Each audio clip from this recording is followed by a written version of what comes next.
If you come into the U.S. illegally and get caught, this is how you might leave. On a deportation flight operated by the U.S. Customs and Immigration Enforcement, or ICE. The agency is part of the U.S. Department of Homeland Security. We have about 48 flights a week from various parts of the United States. They are not U.S. citizens. They never came through a port of entry and checked in with us. Or they were on a visa, and that visa expired and they didn't leave. Securely fasten, seat back and tray table in our upper and lock position. For your attention, our flight time is 3 hours 33 minutes. These flights are part of a flow of nearly 400,000 people who are sent back to their home countries each year. It's estimated that over 10 million people are in the U.S. illegally, a number that has dropped in recent years. The reasons for immigrating vary. The vast majority leave their homes in search of better economic opportunity. Yet sometimes it's about relationship problems, or trouble with the law, or a combination of reasons, like for this passenger, Danielle, who had a job in Mexico. Yo trabajaba en una fábrica y no me pagaban muy bien, entonces un amigo me comentó que aquí en Estados Unidos estaban pagando mucho mejor y yo tengo un hijo que está enfermo de autismo, entonces son muchos gastos que yo hacía y no me alcanzaba mi sueldo.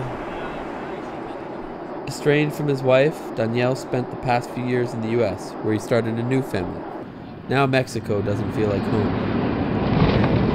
No sé dónde voy a dormir, si voy a dormir en un puente o voy a dormir en la terminal de autobuses. For Mexicans like Danielle, the flight to Texas is followed by a bus ride to a border crossing. Y me siento mal.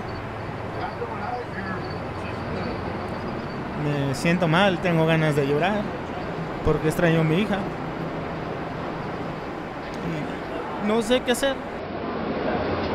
I'm fourth generation here in the U.S. citizen. At one point, my ancestors were in the same boat as these guys that were taken to the port of entry. You know, but it wasn't quite as critical as it is today with the terrorism and whatnot. But if you're going to try to stop me, Adiós América. Que no se te olvide, yo te llamo.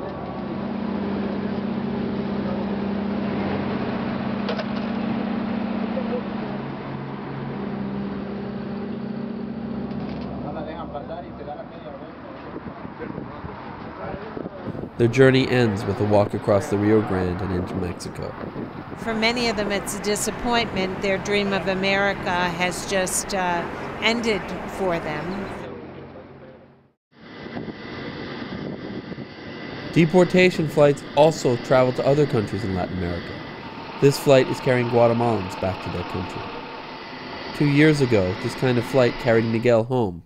His family crossed into the U.S. illegally when he was small, just 4 years old. Nobody asked me when I was small, you want to go to the United States? You know, I was brought over here. My mom did what she had to do. You know, we just wanted to have a better life. That's the only thing we wanted to do. After 15 years growing up in America, Miguel was stopped on a routine traffic stop. He sped away and tried to evade the police, but was caught. They discovered his illegal status. It was too hard what they did, you know, separating me from my family. I would have wanted to be, if it was possible, in jail and still be able to see my family. Because money, I could make it anywhere else. I know I could have a good life anywhere else, but I can't have my family right now. For Miguel, Guatemala is now the foreign country. But when we were getting down on Guatemala and really close up, I could see the cars and the buses and everything different, and I knew that I was coming to a worse place than where I was.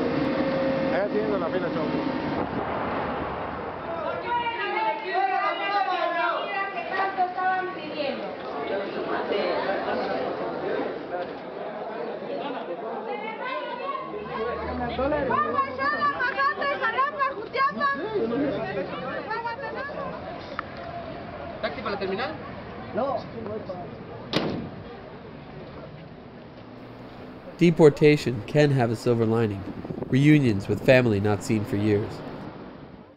For others, deportation means not only losing their livelihood, but losing touch with families started in their new home. Julio recalls his deportation flight 4 years ago. After living nearly 2 decades in the United States, he left behind a wife and son. I don't know about them, anything, you know. I don't know how they do it, if they're eating or... His mom, she doesn't really speak English, you know, so I had to take him to the school, to the dentist, the doctors, all the appointments he got. It's sad. I feel sad. Longing for his family, fearing the violence in Guatemala, and having no luck finding a job, Julio tried to return to the U.S. I tried, but I just got to up there to the Mexican border and came back here to Guatemala because I was scared, you know, to get caught again. Well, I just wish it were possible for these folks to have a good quality of life at home, you know, and I think we're all working for that in the world, to end the disparities so that people would not have to travel such a long way and live this kind of half-life. The hazards of returning to America and potentially getting caught are a risk some deportees are still willing to take, so the cycle begins again. One of the men I interviewed for this story has already crossed back into the U.S. just 3 months after his deportation. In Guatemala, I'm John Lowenstein reporting for MSNBC.com.